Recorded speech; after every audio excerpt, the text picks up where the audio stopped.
Good evening, ladies and gentlemen. Hope you are going well. It's Rusty here, and welcome back to Impact Dynamics Live. You can see we're already cranking the subscribe to the Long Gun Project promotion. Get on it if you're not already one of the good YouTube channels relating to shooting. It's Ben Jarrett's personal project. Anyway, hope your Mother's Day has been great. Hope your weekend has been excellent. Whatever it has held for you. Tonight is a very different night. We're trying something new, trying something different, trying to speak properly. And so tonight is a Q&A session, but unlike others that where you've chucked questions and comments or whatever it is, what I'm asking tonight is for you to actually join me on the show and put the question to myself and potentially a couple of others who might be hanging around in the background there, and we will see if we can answer your question. But the reason we wanted to try it this way is because when someone puts up a question like, "Oh, what scope do I get for PRS?" Legitimate question, but there is a number of things that would change if we had more information available to us on that question. I'd be able to provide you a better answer. And that's what we're going for, I guess, is better answers, more context around the answers so that we can make a call or a suggestion that is much better suited for your circumstances, because budgets and circumstances and applications and what they're going on all change from people to people. And be it equipment advice or be it just how things run or I've been shooting IPSC, how similar is it to IPSC? All that sort of stuff. All welcome. We've touched on this channel, where we've touched on this show, social media stuff, to take questions on that. Of course, on Friday night, the master was here and talked about mindset. And I'm sure Luke would have some sensational answers on some of that stuff. I will do what I can with what I've got. So, guys, if you are wanting to join us on that, you can, if I've still got this image somewhere, you can, oh yeah,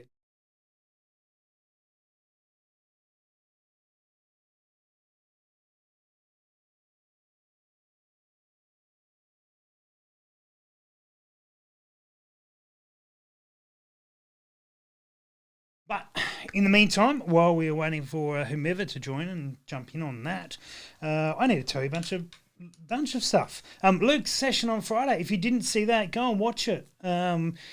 It was really good. I mean, obviously, Luke is an exceptional shooter, but even more so, a very good, solid competitor who understands how you can go from wherever you are to that next level. And for the guys who are kicking off and just starting, you just want to shoot and go and have a good weekend. That is absolutely fine. Or even if you've been doing it a while and that's your goal, that's awesome, because that's what you're out there for. That's what you're doing. But if you want to take that further in terms of your performance, be it you want to win or you want to get better, you see improvement, that stuff can make all the difference. Absolutely. So you see that in both shooting and life and in business and other stuff. So, it was a wonderful session. So thanks to Luke for that. No doubt at some point in the future we'll chat with him again, because there's a whole range of stuff that we wanted to cover, and time got away from us as it usually does. That's the way. So a bunch of guys are already here tonight, which is awesome. Sheldrake, I've got a question. Yeah, jump on in the Zoom, mate, whenever you're ready. That'd be great. And good evening as well. I saw the screenshot of the Boxed 1000 video, which, by the way, is nearly at 1 million views on Facebook. So thanks to whomever of you who may have watched that or shared it, or if you haven't shared it yet, please do. It'd be wonderful to. I think it's on 983,000 views, and that's just on Facebook, which is certainly where it's exploded the most. So a massive thanks to anyone who got involved. I may have a little snippet of the next project in that series of videos for you tonight. We'll see how we go for time. Who else have we got there? Steve Hurd is there. Steve is on the show Thursday night for our reloading night. So obviously we'll be talking all things reloading and bits and pieces there, which I'm looking forward to. This will be his third time on the show and has been a sensational guest and certainly developed knowledge of many people watching, including myself as well as we chat with him. So no doubt that'll be another sensational night. Charles and Andrew and Kieran and Brad and another Kieran. Conservative, guys, you're on. Now, I'm being told that there might be a password because someone, they updated their details on Zoom. They said at some point you're going to have a password. So give us a moment. Let's hit all that up. And I'm going to throw that in the chat right now. And your password there is 231674. So in the chat, you'll be able to see that information there. And let's get that happening. Andy Little, 231674. You're the man who hit me up on that. Disappointed that Zoom have thrown that in now. I thought that was an optional thing until then. So here we go. That's the way it is. Let's flick that around. Details are in there. Not to worry. So the week ahead talked about Steve coming in on Thursday night. Hey, Wednesday night have a pretty special guest. A guy called Luke Svensson, I think. I'm not sure if I've pronounced that correctly. I've only spoken to him on Instagram and email. But Luke is the man behind The Bearded Chap, or he is The Bearded Chap, I guess. And that's a company that was making beard balm and beard oil and all this sort of stuff.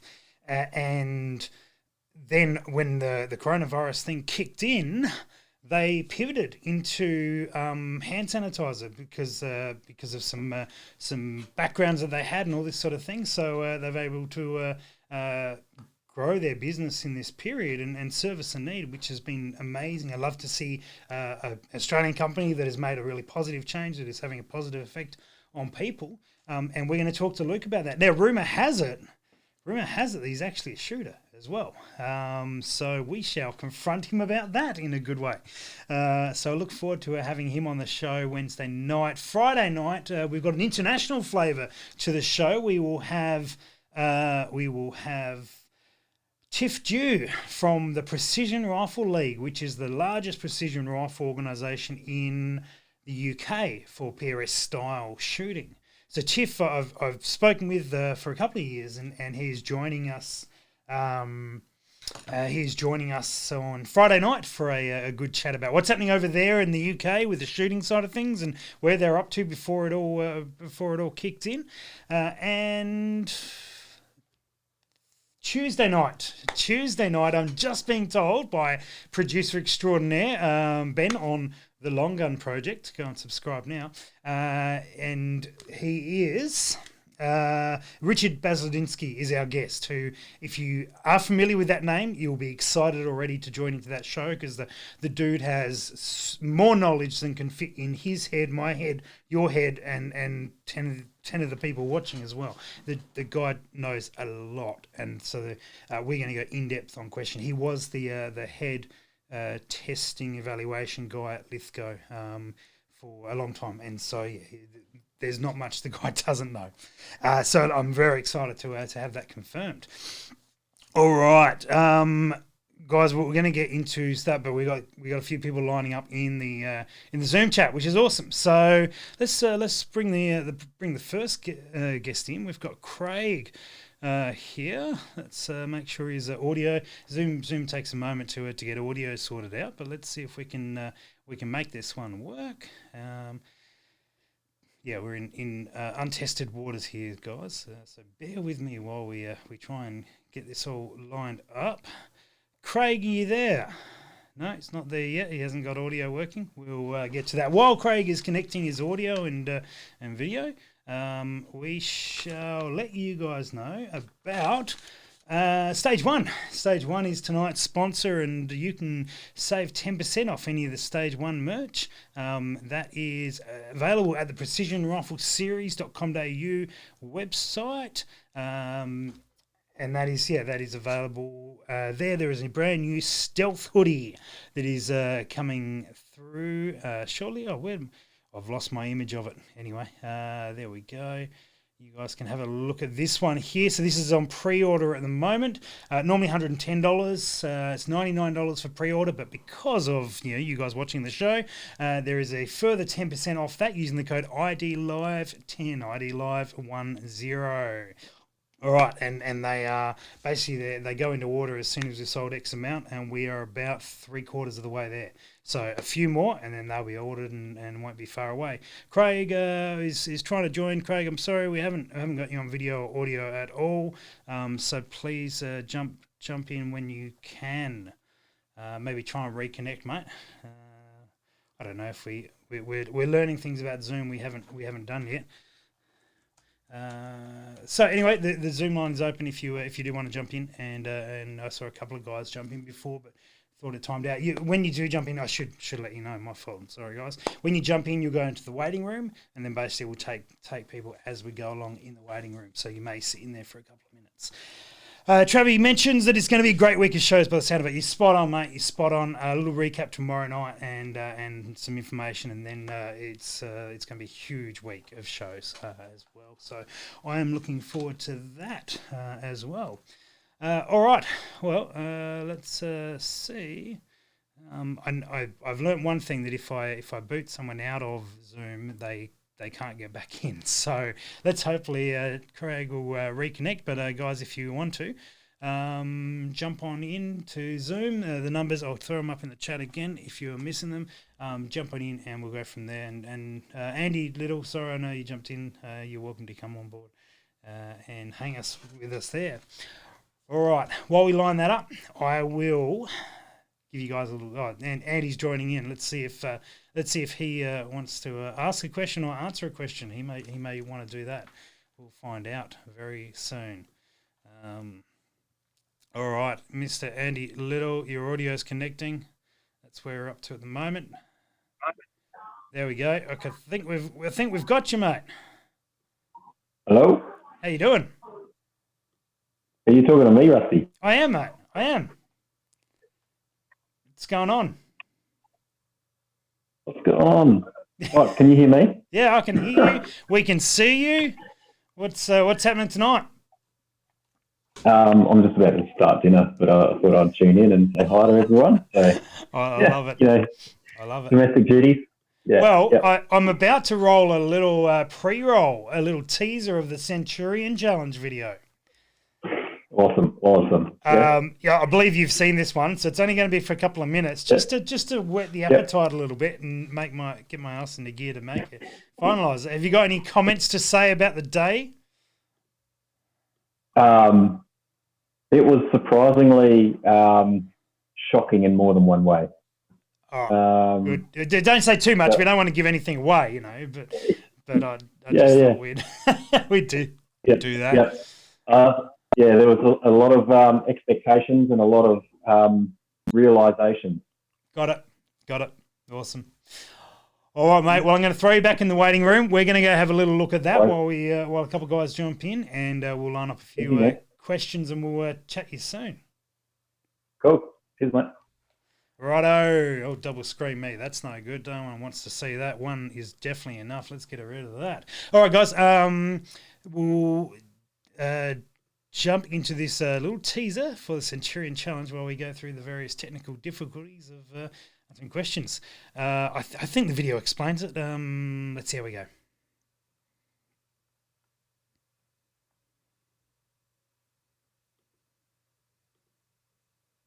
100 rounds, 100 minutes. One shot per minute, no more, no less. Don't shoot, you're out. You miss the target, you're out. You hit the wrong target, you're out. This is the Impact Dynamics Centurion Challenge.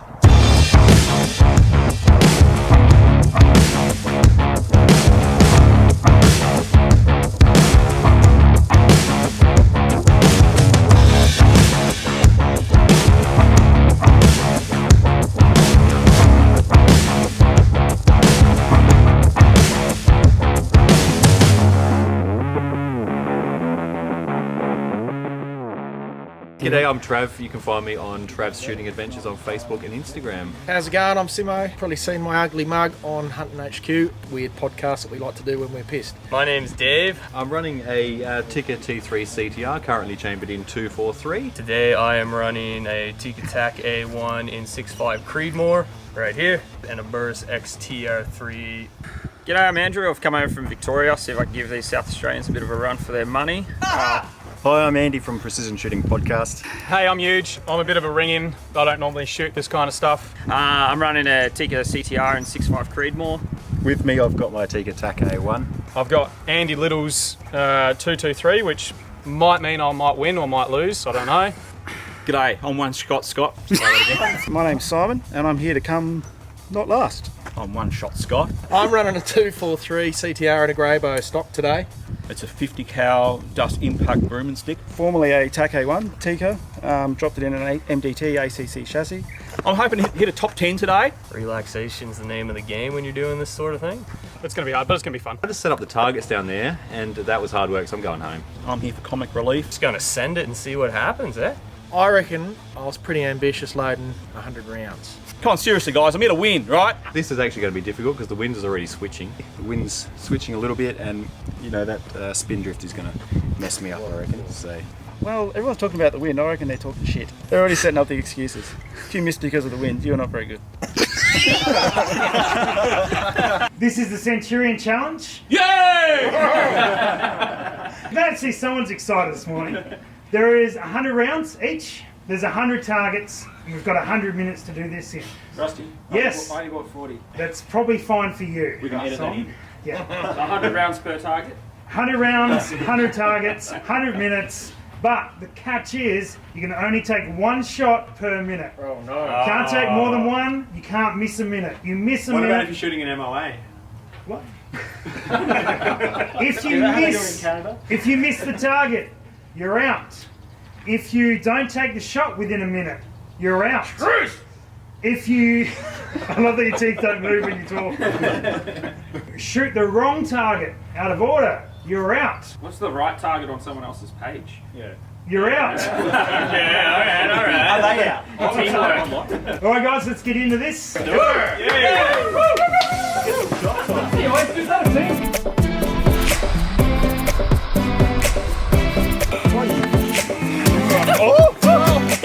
Bit of ribbon going on.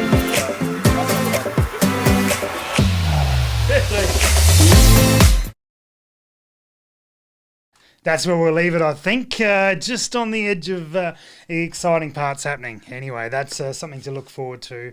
Probably in a few weeks we'll have that out. I will let you know that's purely a raw edit at the moment. So things will change, but wanted to give you guys a little sneak peek on that one. Something to look forward to. All right, cool. Now there's a couple of questions coming through on the chat, which I'm more than happy to delve into as well. So if you can't get onto Zoom for some reason, please do that. But don't worry, I prepared backup things in case we had technical problems or anything like that happened. All right, Kieran asks about he's new to PRS and want to get into it. Whereabouts in New South Wales are they ranges? So there's only really one PRS type match happening in New South Wales, although I'm not sure if it's happening now in 2020 given the restrictions. But those things aside, the SSAA Mudgee range run a form of practical rifle competitions out there on maybe 4 times a year. I could have those numbers wrong. I'm happy to be corrected on that, and for you guys who shoot out there in the chat. But in terms of something a bit closer to Sydney, there's some stuff being worked on. New South Wales has probably been one of the harder ones to get things approved. But that is being worked on at the moment. One of the things that to let you know, you can jump across the Impact Dynamics website, and in there is a list of all the clubs that we're aware of that are shooting this sort of thing, and it does divide by state. And there's usually contact details or links or something like that so you can get in touch with them. But there also is the opportunity there to put in your, I think it's based on postcode, put in your postcode and your name and email. And that way, when a club does start up that might be within your area, and I'm going to say within your area being like 4 hours away, thereabouts, because that's not an uncommon distance to drive for this discipline at the moment. So if there's something within about 4 hours away, you will you will be let know that the details of that club and how to get in touch with them as you wish to go along. So it can be really useful. I've got probably, I don't know, 30 or 40, maybe more guys sitting on that list, just sort of waiting for something to happen in various areas from WA, New South Wales, Northern Queensland, a few other areas. If you are in Southeast Queensland, as the other Kieran has pointed out, you have 4 clubs around you, which is a sensational way to be. So I think, but a lot of guys go, "Oh, where's my closest one? I'm in Brisbane," and you sort of let them know, guys, that there's not one in Brisbane, but you. 3 or 4 hour drive, 3 hour drive, however far it is out to some of them, within 3 or 4 hours, you're going to have 4 clubs that you can shoot at basically every weekend. So that is pretty sensational. But unfortunately at this stage, we're not at the point where you can get a club an hour away from you. All right. So joining us on Zoom tonight so far is Dave, Sheldroke, as many of you guys may know him. How are you going tonight, mate? Yeah, going really well. Just got home from seeing the Outlaws. Oh, yes. Yeah, as you do on Mother's Day. Yep, we're finally allowed to go see them, so we thought we might do that. Good stuff, mate. Good stuff. And cool. What's happening? Decked out in all the merch. I love that. And all the Star Wars things going on behind you. Good stuff. Yeah. And thing is, this wasn't just all chucked on just for the show. This is actually what I was wearing all day. Oh, yeah, sure. Send photos. We'll see if we believe you. Yep. Oh, good, man. What's going on? All right. I had a question for you. Let's do it.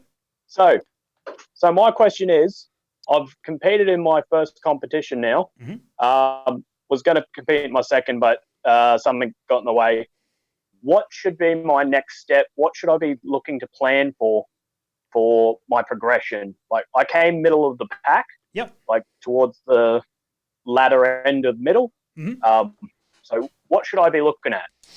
Should I be looking at doing some training, or just, go with it a few more matches and then see? What do you like? I mean, you don't have to decide the end goal, but where do you want to get to? What's your plan? Well, my plan is to, not this year, of course, potentially not even next year, but the year after maybe, try and get into the national level, so the PRS itself. Yep. So that's my goal. I want to be playing with the big boys. Sure. And out of curiosity, why the delay in doing so? I just feel that I'm not quite at the same level as a lot of the other guys.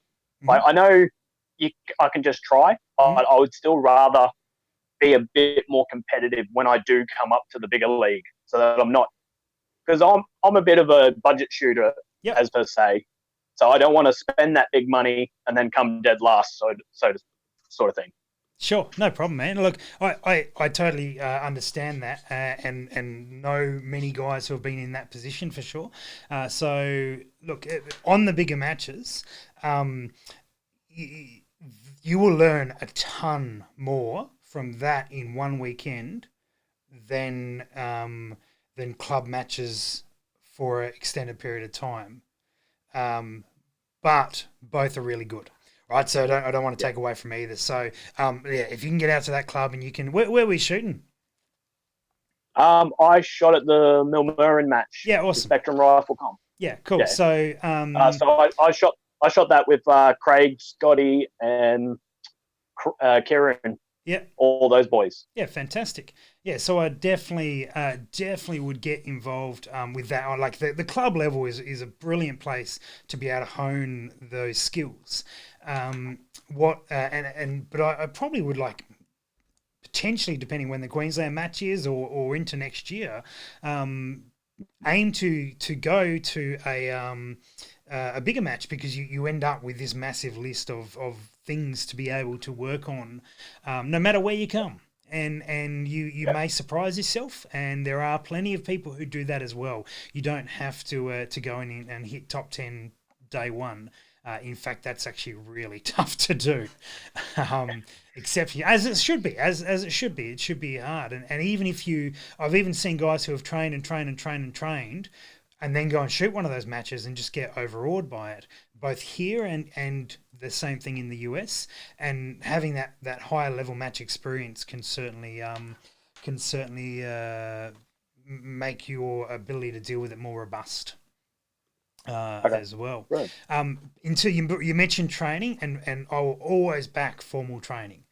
I think now it was Jodie we were speaking with the other night, and she talked about her thoughts around it is to go straight into training like day one, because what that does is set habits really well.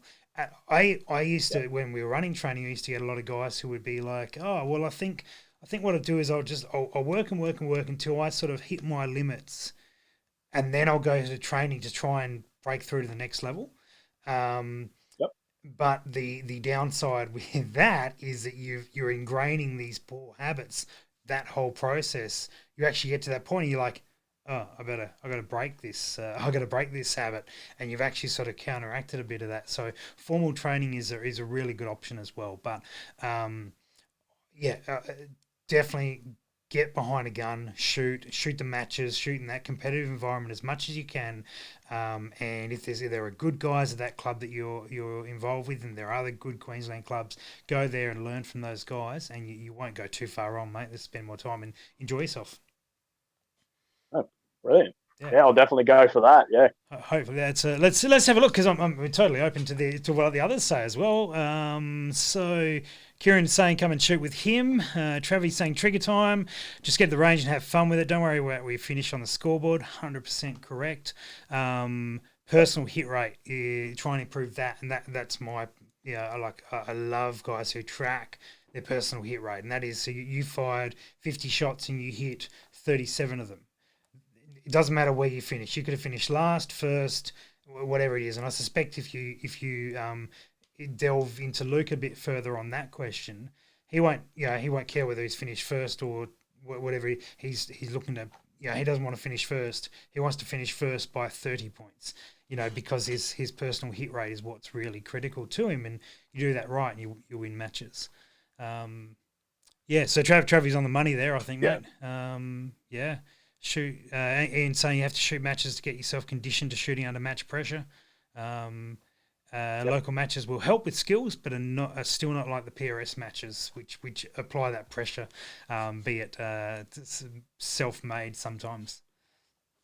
Yeah, well, I'll definitely come out to the Queensland match, whether it's as a competitor or as an RO. Yeah, I'll definitely be heading out because need to have beers with a few guys anyway. You're not wrong, man. Absolutely. And they're always good. They're good. Anthony suggesting you compete and surround yourself with people that are better than you. 100%. Yeah, that's you do that. And be that at your club level or be that at the bigger match, you'll do that probably at both levels to start with. Well and truly, man. Any follow-up on that, or it sounds all right?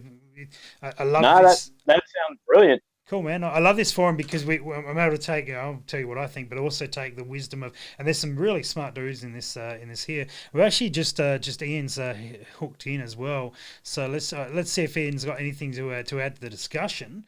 Let's see if the old man's got anything to throw into the mix. Let's go to the three of us. Ian, are you there, mate? Oh, he's. Also take the wisdom of. Ian, yes, turn I am. YouTube off. Sorry, I've got to turn this other one off. That's all right, mate. I'm wondering whether you've got anything to throw into the discussion with Dave, or whether you've got a separate question at all. Oh no, I can help with Dave if you like. If you've got anything to add into it, go for it, man. Yeah, mate. Look, it's definitely worthwhile getting to your local matches because as per what I said that Rusty said before, and the same as what Travis has been saying as well. What you learn at your local matches is what skills you need as a base level skill set.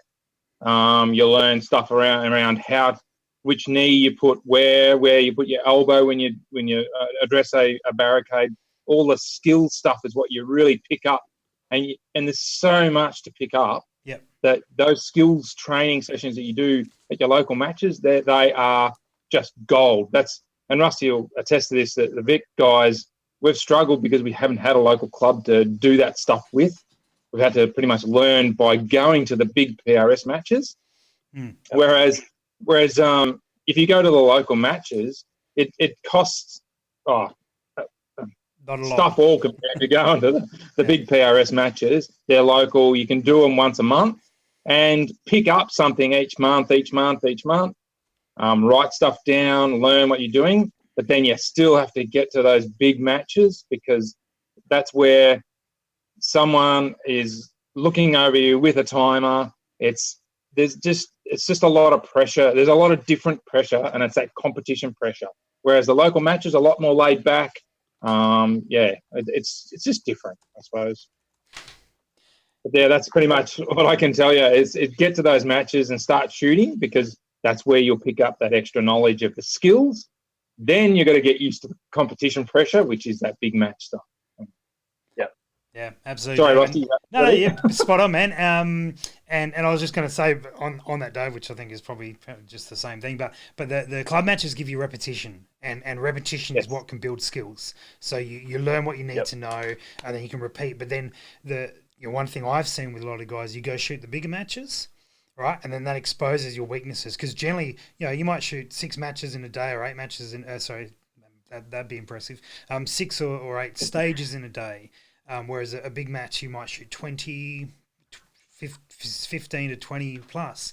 What it does is it stretches you a lot further as a shooter, and so you get exposed in more areas that you didn't realise were a problem for you. And as you sort of get to know how the match directors work and which ones pull you up on this or that, or which way they prefer to challenge you, you'll go, oh man, I've never shot like that, and our club doesn't really do that. Wow, okay, I've got to work on that, and speak to the guys at your local club, say, hey, can we throw one of these things in there, and that club level can go pretty hard. So it's really, really good to do that. And we, as Ian sort of talked about, in SA we've had this club that's developed over the last 18 months or so. And it's grown rapidly. But what we've also seen is that the SA guys are now starting to, in the top 20, there is a lot of SA guys sitting in that top 20 because we shoot so often. And I suspect if we had more matches in Queensland that were a bit more accessible for, which there will be, for the guys up there who have been shooting on a regular basis, we would see that same thing happen. And now Victoria is starting to see, their club start to build, and that skill set, that quality of shooter level is going up as well. So that's all a matter of time. That's all just a matter of time that just takes. So the other thing that we've been doing at Little River has been getting in,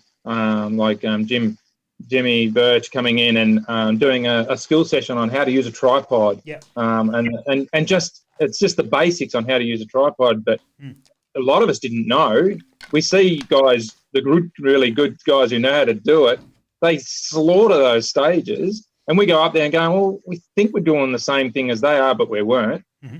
And then we have those skill stages. So we had Jimmy doing that. We've had other guys doing barricade. This is how you approach the barricade. This is what you do. And it's all just building your skill level. And then you practice that at the local matches. Yep. And then you've got skills to take home and do practice with your dry fire and all that sort of stuff. It's all complementary, I suppose. Absolutely. So hopefully, Dave, that has answered a question for you, mate, or giving you lots to think about, perhaps.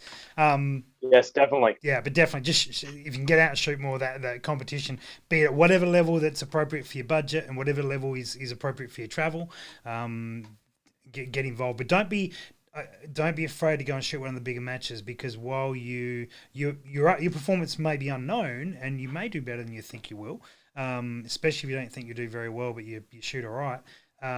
But it doesn't really matter, because you would learn so much in those two weeks those 2 days that will take you a lot to realise at a lower level. Yeah. Right. Awesome, man. No worries. Thank Mate. you very much, both of you, and everyone else in the chat. No worries. No worries, mate. Good luck. Jumping on. Have fun. That's the main thing. Yeah, will do. All right. Ian, how are you, mate? Yeah, good, Rusty. How are you going? Good, man. Good. Did you have a particular question, or you were jumping in on Dave? Which is no, I just saw the chat up, and I thought I'd join in, and I wasn't sure because I'd only just got here. I had to do shopping and cook, so sorry I was late. No, you don't have to apologise. There was no particular time you needed to be here, which is absolutely fine. But thanks for jumping on board, man. No worries. We'll let you hang here for a little bit. Hopefully, if someone else has a question, I'm just going to drop those details for Zoom in the chat again. So if anyone does want to jump in, we saw a couple of names of guys who tried to join in and couldn't before. But while you're here, Ian, I did get a Q&A question on message before, which was about Ballistics app, the easiest and the best. What do you use for your Ballistics app, Ian? I knew you were going to ask that question. Was it? So actually, I've swapped. Mm-hmm. So because I've actually started using the Kestrel. Okay.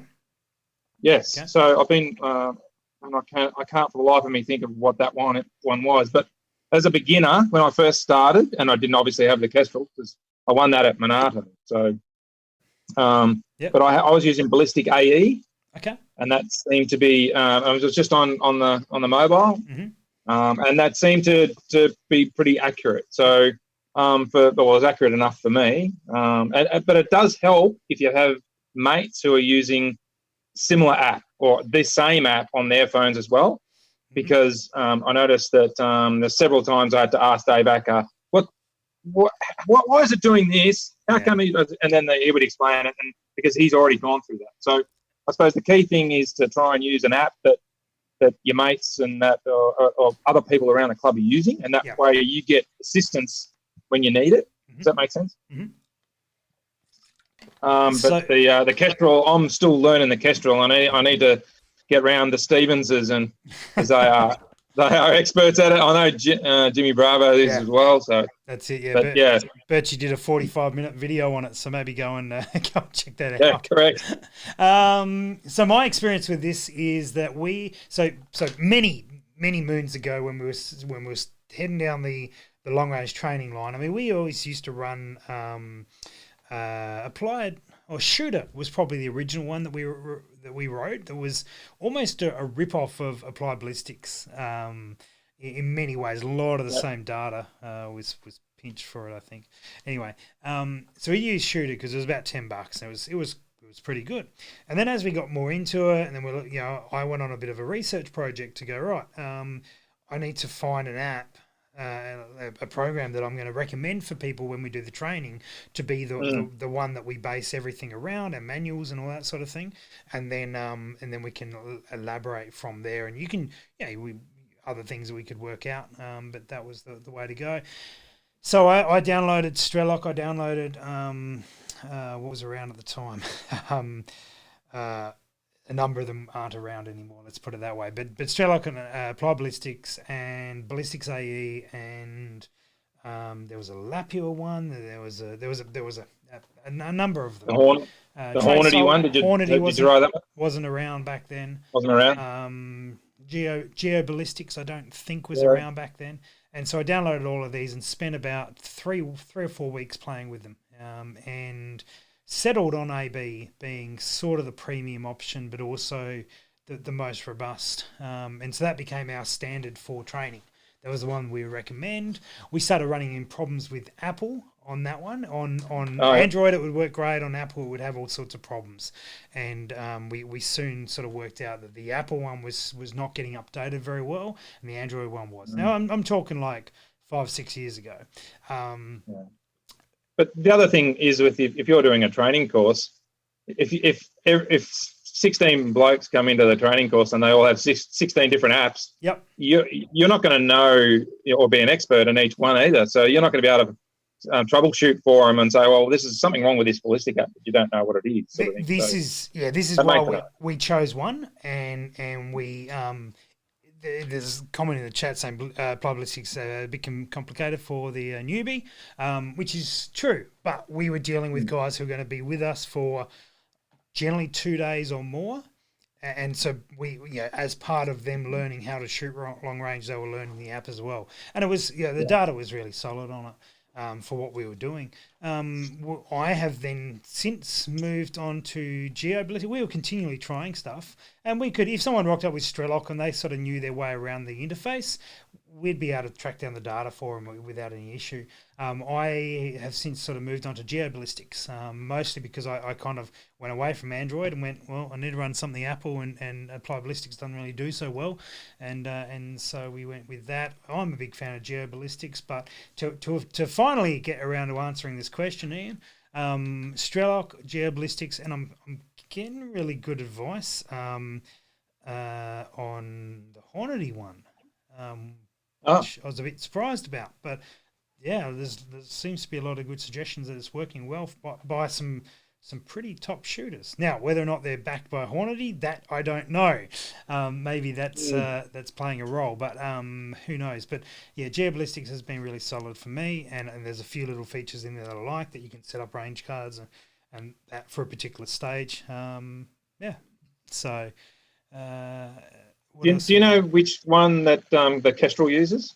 Kestrel have a couple of different variations that will use different software. So their core product is Applied Ballistics.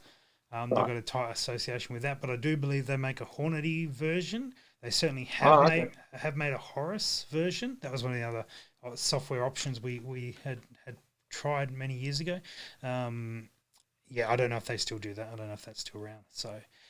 Yeah, but Strelok. It still comes down to having someone who can help you out when you start, especially if you're starting off from fresh and you have no idea about ballistic apps and how they work. Yeah. At the end, and once you start getting used to them, you start getting to get into more advanced features that they have. You can just use them as basic.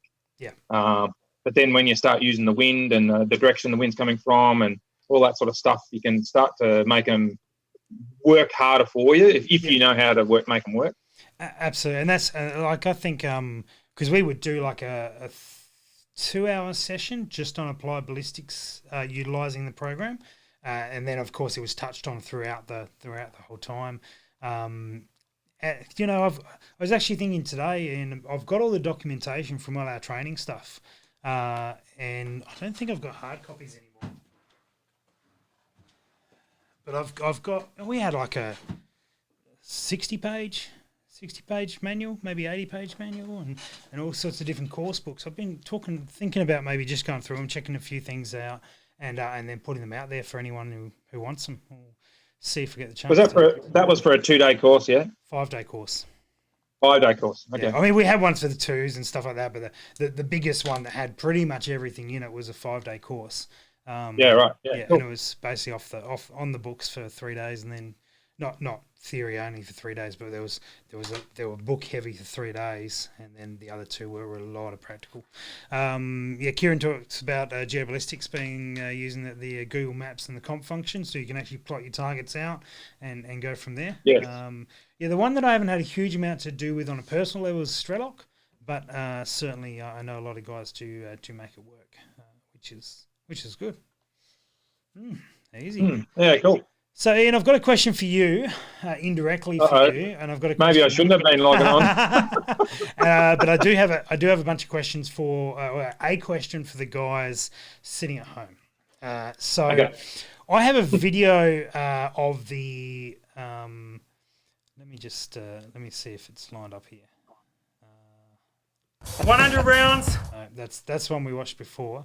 Seems that I've double loaded the same video. I've got a video of the 2016 Precision Rifle Invitational. Probably the one I was watching last night with Dave. Oh, was it?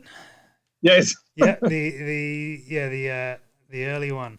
Is that the one with Greg and Rob and all the guys where they did the quick little shots of their rifle set up and that underneath the Bergola? Yeah. I think we got some. It might work now. There's a little Little intro. Yeah, we went history bashing last night. Having a few drinks and we were just watching a few things.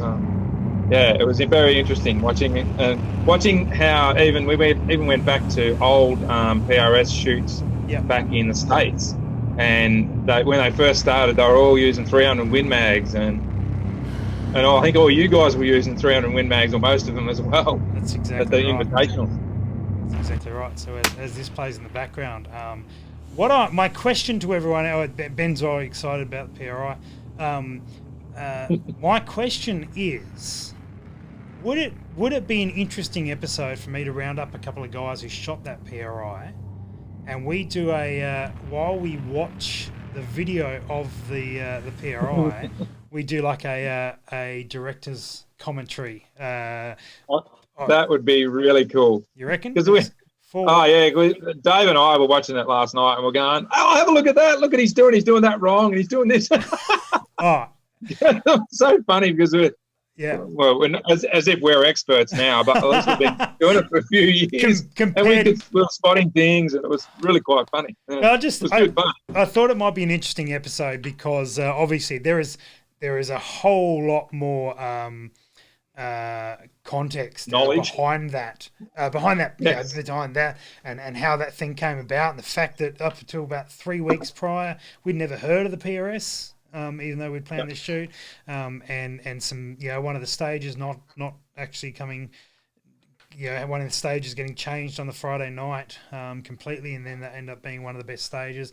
All this sort of thing. So I was curious to know if someone would find that, and I'm sure Butters would be on board, and we'd probably find one or two other guys to provide some more context and information on the shoot about how it came together, or particular stages, or how terrible this was, or how good this was. I thought that might make for some interesting viewing.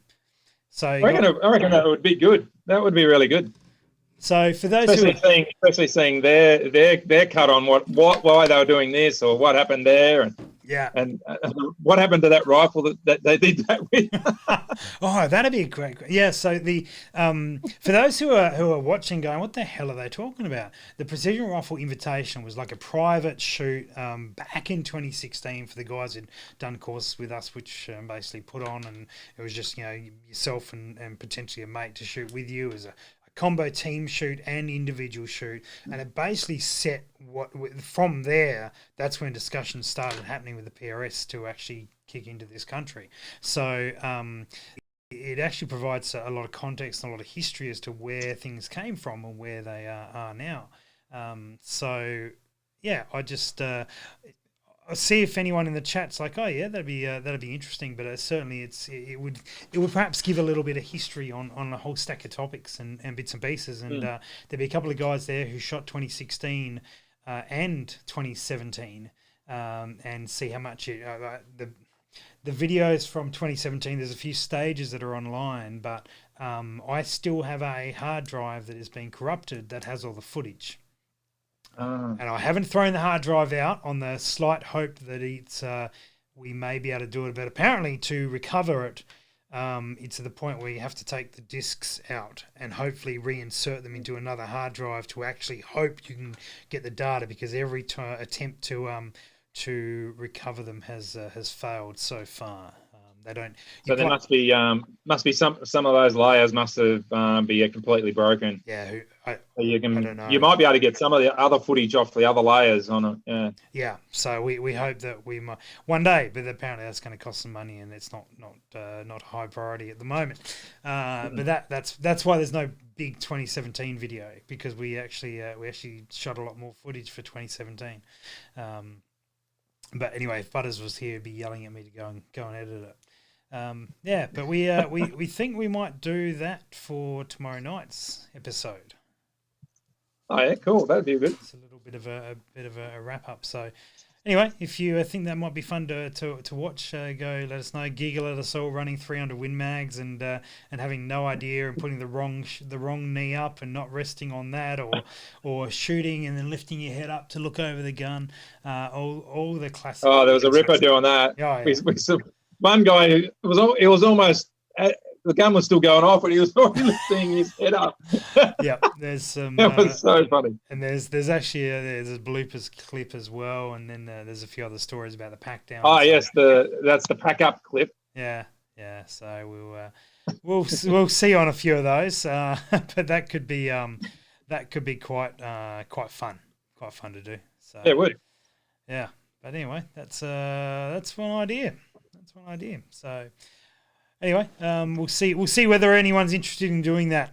See if anyone's keen. So yeah, hey, Smells Like Butt got his Vortex Strike Eagle. Oh, which is nice. Has he mounted it yet? Snap. Yeah, nice. He says he likes it, which is excellent. Yeah, these are cool little scope. What did you mount it on, mate? I'm curious to know that. He's going to get sighted in today. He's in the US, so he is early morning for him. So he's off to go do whatever it is. But that's the beast there. If we get the light, get the focus on it. But yeah, good little thing. Locking turrets on them. So yeah, they seem really good for their money, and optically they're a step up from the Diamondbacks. Not as good as the Viper, but that's exactly where they're priced, so they should do exactly that. It's got it on an MPA Creed, 6.5 Creedmoor. Yeah, really. Jeez, that's good. Yeah. They'll give it a good try out anyway. Not wrong. All right, guys, if there's anyone who wants to ask one last question on Zoom, please do. That's about all the time we will have left. And that is, so jump in there. I'll drop those details in there. I know a couple of guys tried and didn't get through before for some technical reasons, but I haven't seen them back. So maybe they've just given up and deleted Zoom. That's possible. You can just hit the link as well. That'll open up in a browser and it'll bring you here also.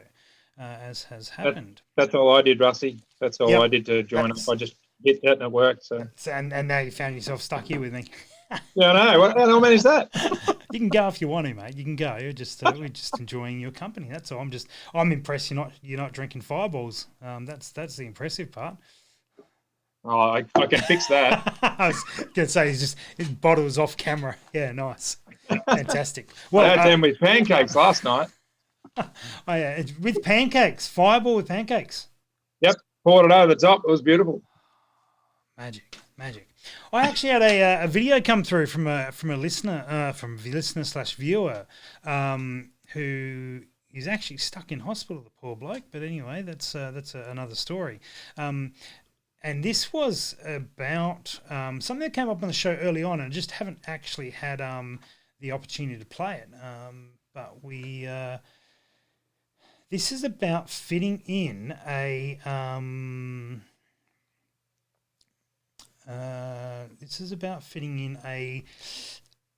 what is it? AICS magazine into a ticker tack A1.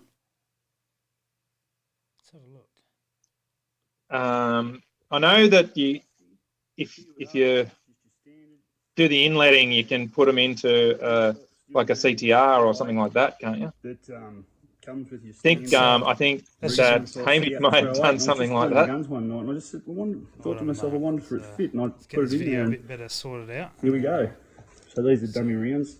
There's only 4 in there, but see how we go. Just try and prop this up here so you can let's have a look.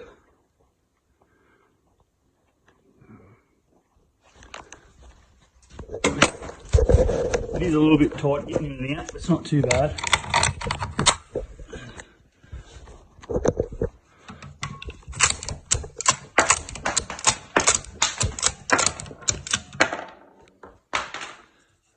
Press the button.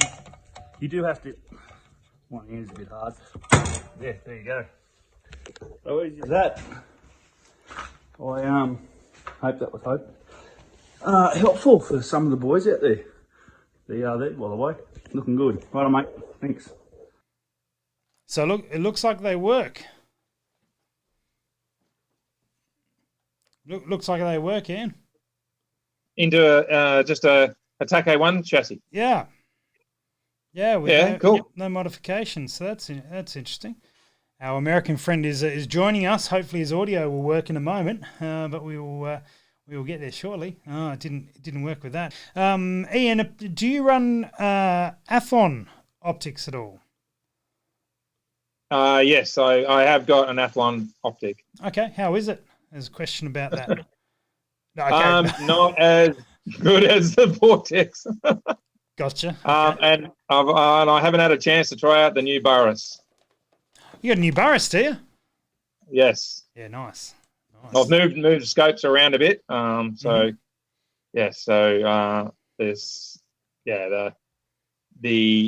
new Tikka T1X. So I've got in a KRG chassis for a training rifle.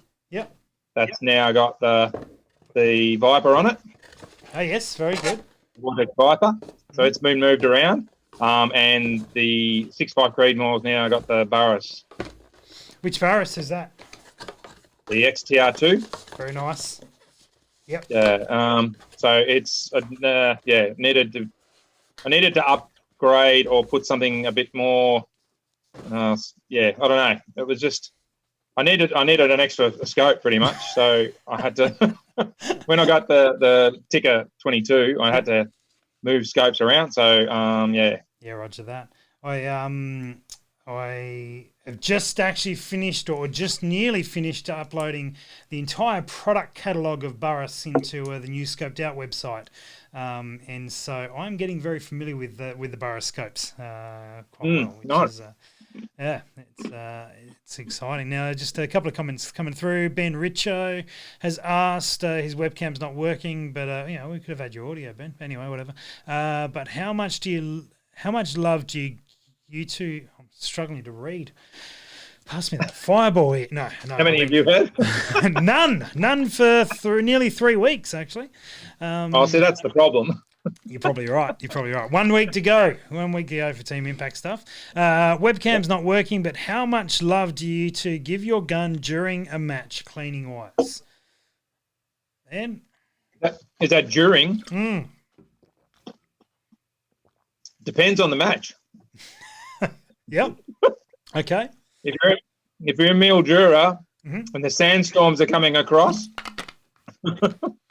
might be a little bit more. Then you tend to give it a bit more love than if there's not much happening and it's just a match at Monado and there's no wind or no sand blowing in the action. And got it. Yeah. Okay. But if it's raining and you're at Buchan, I generally take. Hey, Andrew. A small bottle of rifle oil or the spray cans of GR. No, I can't even remember the name of it. Yep. But it's what I clean the rifle down with, and I take some rags with me and just get the water off the rusty bits that can rust. Yep, gotcha. Yeah, nice. Sorry, Rusty. You're right. I won't take offence. Can't have you on my rifle, mate. Andy Little is here. Andy, question of the moment is how much love do you give your rifle during a competition from a cleaning point of view? Purely cleaning, not much. In other ways, a fair bit. Yeah. What does that mean? All right, so during a match, depending on the day, I remember Buchan was definitely wet and windy. Not Buchan, sorry, Little River was wet and windy. And I came across some issues with moisture and water in my chamber, which caused a couple of high pressure rounds, like difficult to lift the bolt. I remember that. Yep. Yes. I was shooting with you that day. Yeah, that was a bit like I hadn't really come across it. I haven't shot in that weather before, so that was interesting as well. But pretty much the end of that day, I let the gun overnight.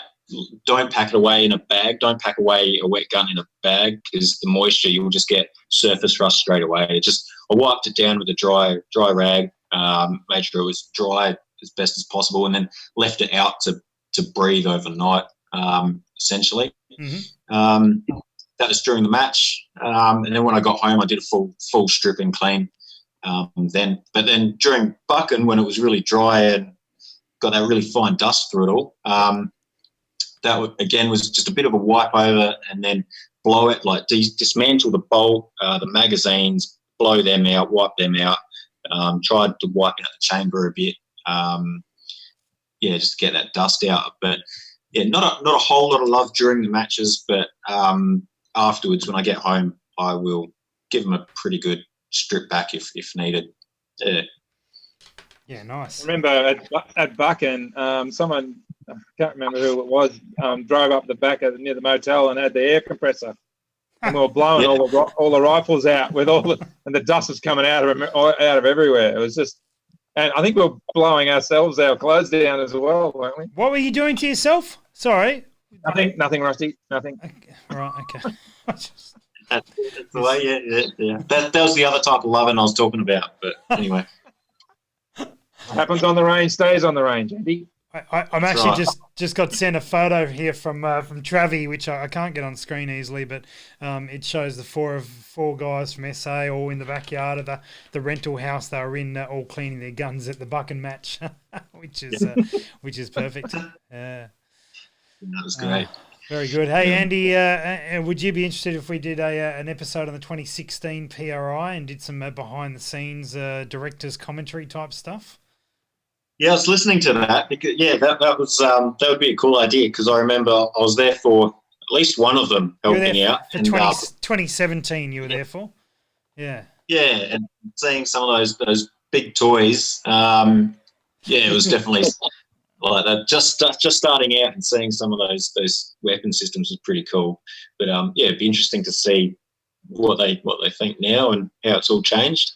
Nice. All right. Well, I might round a few guys up and we'll see if we can get onto that. We'll see what happens tomorrow night or sometime soon. That would be good because I think that was a fun match and certainly they got the ball rolling on a few things over here. So it could be interesting to give some context to that. Awesome, guys. Well, thanks for joining me this evening and answering some questions, Ian and Andy as well. And let's jump through a couple of other bits and pieces. All right, guys, thanks very much for watching. As I said, coming up this week, we just see what happens tomorrow night. There's a couple of things that it could go with, but we might end up watching the PRI video and providing some context and background to that, which could be really good fun, actually. What else have I got to tell you? Tuesday night, we've got Richard Basiladinsky on the show. Guy is a wealth of knowledge, and I look forward to having him for a chat. I've had many conversations with him and only understand about a quarter of it. So he can speak at a very high level if need be. So I look forward to the questions that will come through from that. Wednesday night, we've got Luke from the Bearded Chap, or Luke, who is the Bearded Chap, I guess, having a chat about a little bit about shooting, about beards, and about the positivity they've been able to bring to their business in the challenging times we find ourselves in. Steve Hurt on Thursday night will be here for a chat as well about reloading. So bring your questions, bring your A game, and we'll have a great discussion on that. Friday night, we're going to see what's happening in the precision rifle world in the UK. That is what is planned for that. Of course, Wednesday night next week is the Zoom hangout, and there will be some other details coming out tomorrow. So thanks to Stage 1 for sponsoring and making all this stuff happen. You can check out the new Stage 1 or the S1 Stealth hoodie, available at a discounted rate at $99 rather than $110 for pre-order, and also you guys can save 10% off that price as well as any other Stage 1 merch using the code IDLIVE10, IDLIVE10, and of course there's other deals going as well, which probably the one to tell you about is the Scoped Out deal, which you can save $100 off a tripod combo, which is this one I have right here, which is the Leo photo I'll get this wrong, LS 364C with the ball head, quick release Arca plate mount, all there, and that is normally $895, and you can use the code IDLIVE100 to save $100 off that and get that whole package for $795. Stack of them went out last week to very happy customers, and they are a solid piece of kit. It's probably the third shipment we've had through, and generally only there's only ever 1 or 2 left off a shipment, and I have 2 left off this shipment. So do that. You can save $100. That'd be awesome. Excellent. All right, we're getting some comments about the PRI voiceover video. Would be fun. It would be fun. It was a really good fun match, and all sorts of things we did that we would never probably do again, including running 300 win mags for PRS type matches. All good stuff. Fantastic, guys. Thanks for tuning in. Thanks to Ian and Andy. Thanks to Dave as well. I know we tried to get 3 or 4 other guys on. We had some technical challenges. No doubt we'll be able to resolve them at